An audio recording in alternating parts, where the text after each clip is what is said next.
Assalamu alaikum warahmatullahi wabarakatuh. This is the class number 6 of Sirah. Nahmadu wa nusalli ala rasulil kareem. Amma ba'd. Rabbi zidni ilma. Rabbi shrah li sadri wa yassir li amri wahlul 'uqdatam min lisani yafqahu qawli. Allahumma salli wa sallim ala nabiyyina Muhammad. So we continue. The Makkans, as you know, there was bargaining and renunciation happening where the Quraysh, the Makkans were trying to bargain with Rasulullah sallallahu alaihi wasallam as to how much they could accept the new religion that Rasulullah they thought has brought, and how much they need to continue, because they are willing to compromise now, seeing that this is not ending, or Rasulullah is not backing, Rasulullah is not backing out. So they are willing to now compromise, as we have seen in class number 5, and now from class numbers from the same from there we'll continue class number 6 now. The Makkans, however, still believed that they could bargain with the Prophet sallallahu alaihi wasallam. Bring another Quran in place of this one, they haggled, or make some changes in the present one.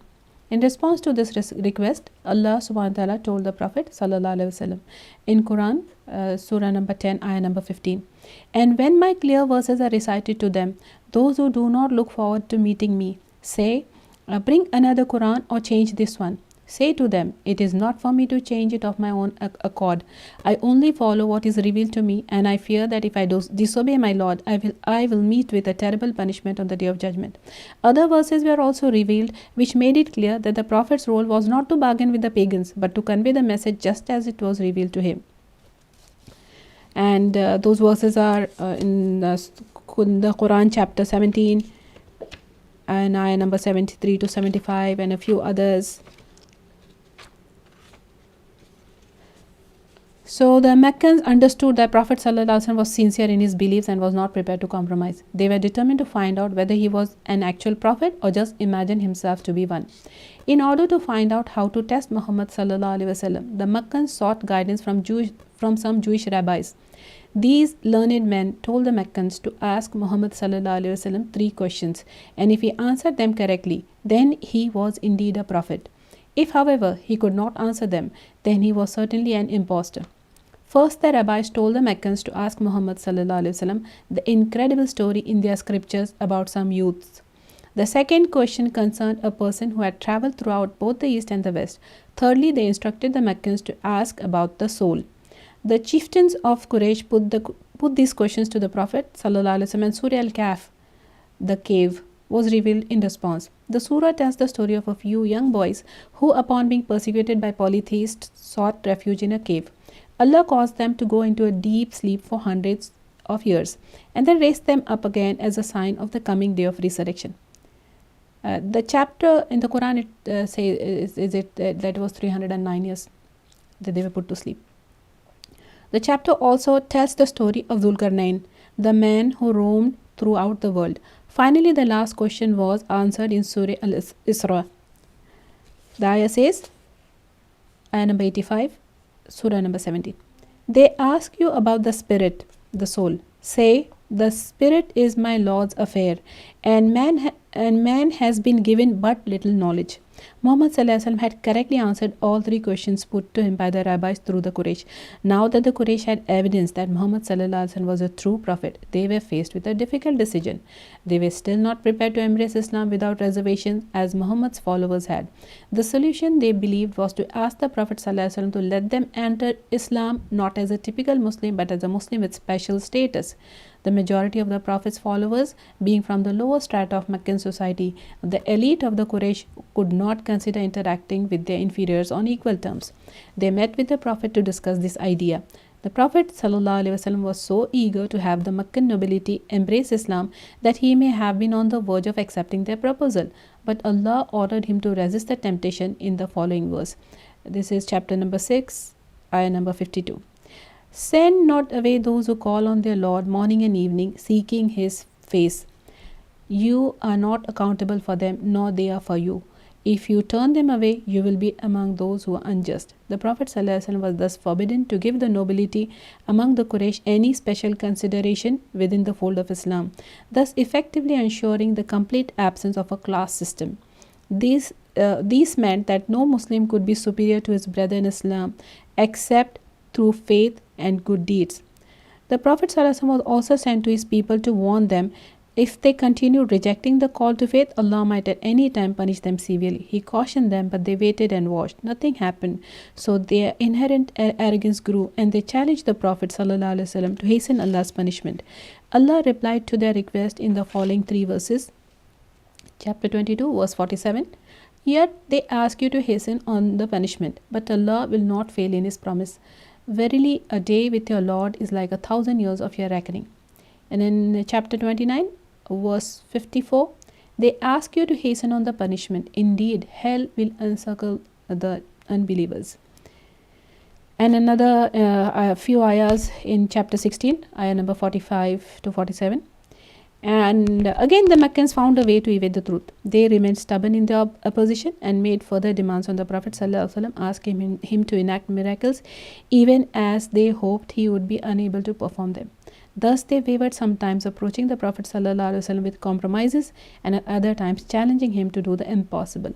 Many of the Meccans felt that the only solution was the sword, while others feared the consequences of killing their adversary. The Meccans had already asked Abu Talib to hand over Muhammad ﷺ so they could kill him, a demand he had refused. Despite him seemingly unconcerned at their threats, he was secretly afraid, and with good reason, that the Quraysh were plotting to assassinate the Prophet ﷺ. Abu Talib acted fast and called on the members of Banu Hashim and Banu al-Muttalib to meet at the Kaaba. He convinced them to pledge that they would protect the clansman Muhammad, but Abu Lahab, another of Prophet's uncles and self-proclaimed sworn enemy, refused to take the pledge. He declared he was on the side of the Quraysh. The Quraysh were getting frustrated. They had tried every possible way to stop the message of Islam, but the more they tried, the more Islam continued to spread. Something more drastic had to be done. Some particularly Islamophobic leaders of the Quraysh had a secret meeting in which they decided to boycott the clan of Hashim until they agreed to hand the Prophet over to them. Not everyone is in favor of such drastic action, but the loudest and most stubborn voices managed to silence the others. An agreement was signed that both the clan of Hashim and their close allies, the Muttalib clan, would be boycotted by the Quraysh. No one would be allowed to buy, sell, or intermarry with them. Despite the fact that many members of the clan had not accepted Islam, their allegiance to the decisions of the clan took precedence, and they put up with the sanctions. Times became tough, and many people went without food and water for days, as if they had been hit by a famine. Food had to be smuggled in secretly by some good-intentioned humanitarians of Mecca. Despite the difficult circumstances, the Prophet persisted in calling people to Islam. The situation lasted for 3 years until some of the Meccans decided that it was enough. 5 men came together and formed an advocacy group to challenge the unjust boycott. They managed to effectively have the document cancelled after 3 long years of oppression. A ban may have been lifted, but now Abu Talib was ill and nearing his last days. Within a few months, he was overtaken by a chronic illness. His situation deteriorated and he was confined to bed. Before he breathed his last, the Prophet would try one last time to get him to reconsider Islam. He entered his room and pleaded, "My dear uncle, at least say that there is no God besides Allah, so that I can bear testimony for you in front of Allah." Before Abu Talib could even consider the idea, 2 influential men from Quraysh were also present in the room and responded, "Abu Talib, would you abandon the religion of your father?" Abu Talib had to weigh the pros and cons of such an important decision. If he accepted Islam, he would lose the honor and respect of both his clan and tribe. Furthermore, he would probably be accused of having such a hasty decision because of his fear of death. But if he rejected, his name would live on as a great chief among the Quraysh who remained loyal to his family and tribe. Abu Talib made his decision. He would stay on the religion of his forefathers. The Prophet was grieved, but he responded, "I will keep asking Allah to forgive you until I am forbidden to do so." Soon afterwards, the verses were revealed. This is Quran chapter 9, ayah 113. It is not fitting for the Prophet and the believers to ask forgiveness for the idolaters, even if they are related to them. And then in chapter 28, verse 56, you prophet cannot guide everyone you love to the truth. It is Allah who guides whoever He will. He knows best those who will follow guidance. The revelations made it clear that Allah does not approve of anyone asking forgiveness for someone who died in a state of disbelief. Allah has given every person the freedom to choose whether to accept or reject the message. The decisions that people make are part of the test of life. If the Prophet were able to bypass the decision of someone he loved, like his uncle, the exam would serve no purpose. Only a few months later, the Prophet lost his beloved wife Khadija as well. He later remarked about how much he missed her company. She believed in me when people disbelieved. She accepted me as a truthful when people called me a liar. She even aided me with her own wealth. This is in Hadith of Ahmad. Since Khadija was the first one to believe in the Prophet, perhaps even before he believed in himself, she was given the good news of paradise before she died. That's in Bukhari. The demise of Abu Talib had immediate outward consequences for both the Prophet and the mission. His hostile uncle Abu Lahab took this opportunity to target his nephew. He forced his own two sons to divorce their wives, both of whom were the daughters of the Prophet. Even Abu Lahab's wife partook in the persecution by scattering thorns in the pathway that the Prophet was likely to walk through. Things became difficult, and this time the Prophet had no wife to find comfort in. On one occasion, Abu Lahab was sitting with some of his friends near the Kaaba when he spotted the Prophet praying. I dare one of you to get the guts of a camel and Abu Jahl was sitting with one of his friends near the Kaaba when he spotted the Prophet praying. I dare one of you to get the guts of a camel and throw it on Muhammad when he goes into prostration, said Abu Jahl. Uqba ibn Abi Mu'ayth took on the challenge and went to fetch the filth. He returned just in time to catch the Prophet going into prostration. Without hesitating, Uqba emptied an entire container filled with the intestines of a camel onto the Prophet's back. Abu Jahl and his buddies burst into laughter.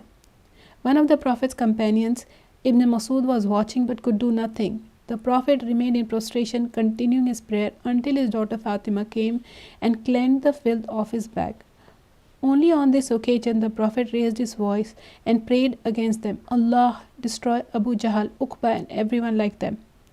This is in Bukhari. Another incident occurred again at the Kaaba. While the Prophet was praying, this same Uqba wrapped a sheet around the Prophet's neck and began to strangle him. The Prophet was caught off guard and couldn't breathe. Abu Bakr happened to be nearby and rushed to the scene. He pushed Uqba away from the Messenger of Allah and shouted, Would you kill a man just for worshipping Allah? It became open season to target the Prophet now that his clan protection was virtually gone.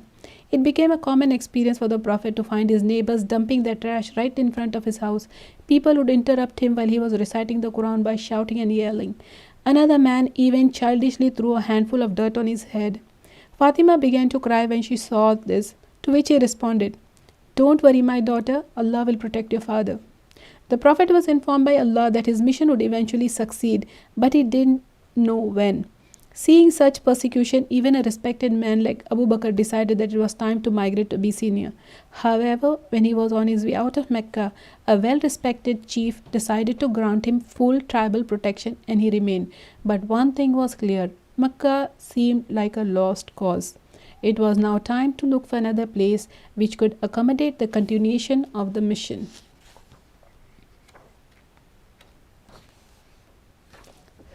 After 10 years of spreading Islam in Mecca, the Prophet traveled to a nearby town called At-Taif, about 50 miles to the east.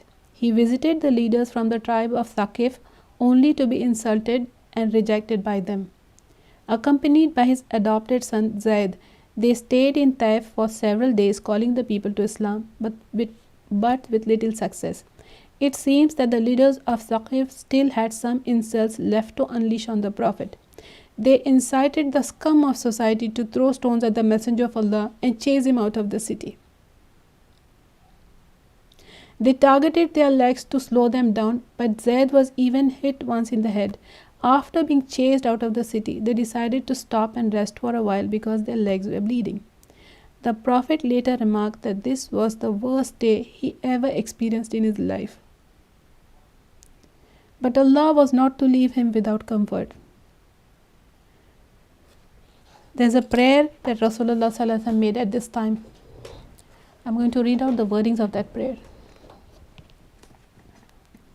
What a heartfelt prayer it is. What a heartfelt dua. Give me a second.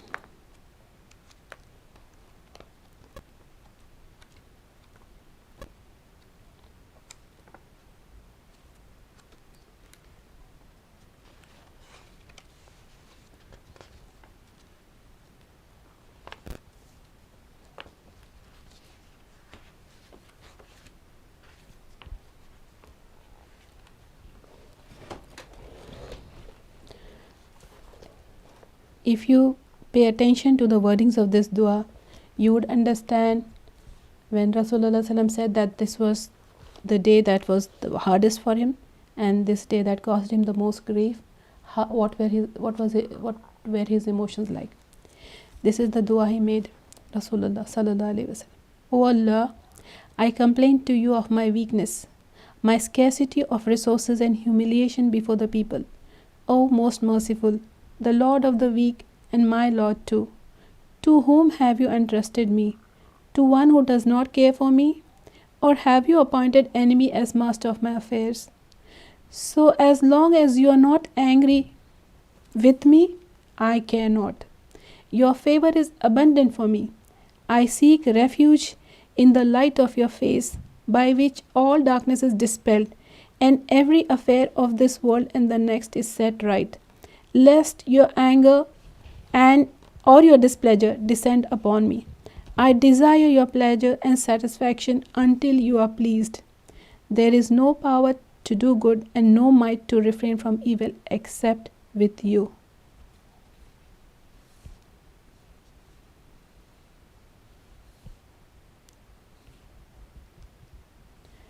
Subhanallah. When Rasulullah sallallahu alaihi wasallam made this prayer, and Allah was not to leave him without comfort. An angel appeared before the Prophet and told him that he could destroy the entire city because of what they did to him. So the angel of the mountains was sent down, and it says in the other books of Sirah that then he asked the Prophet whether if he would like, the people of Taif would be crushed between the mountains. But the Messenger of Allah refused, saying, I hope that Allah might make their descendants worship only Him. That's in Bukhari. The Prophet was not interested in personal revenge, only with conveying the message. It was enough comfort that Allah had sent an angel to inform that His help was always near. On the way back to Mecca, the Prophet faced a dilemma. The news must have already reached the Quraysh that he tried to seek refuge in Taif, but without success. Thus he would not safely be able to re-enter Mecca unless he had tribal protection. He sent a message before entering the city to several influential people, but they politely refused.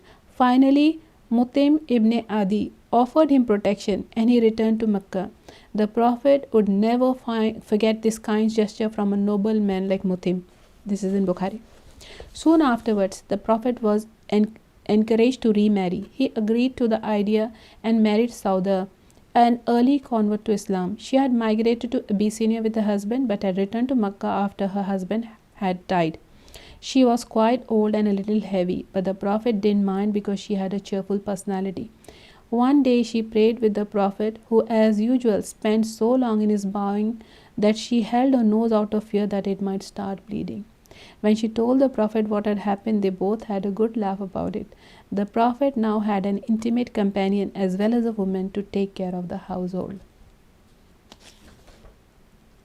We are going to stop here and we'll continue from how Rasulullah will start calling the tribes, the other tribes of Arabia. Subhanakallahumma bihamdika ashhadu an la ilaha illa anta astaghfiruka wa atubu ilaik. Jazakumullahu khairan kaseera. Assalamu alaikum wa rahmatullahi wa barakatuh.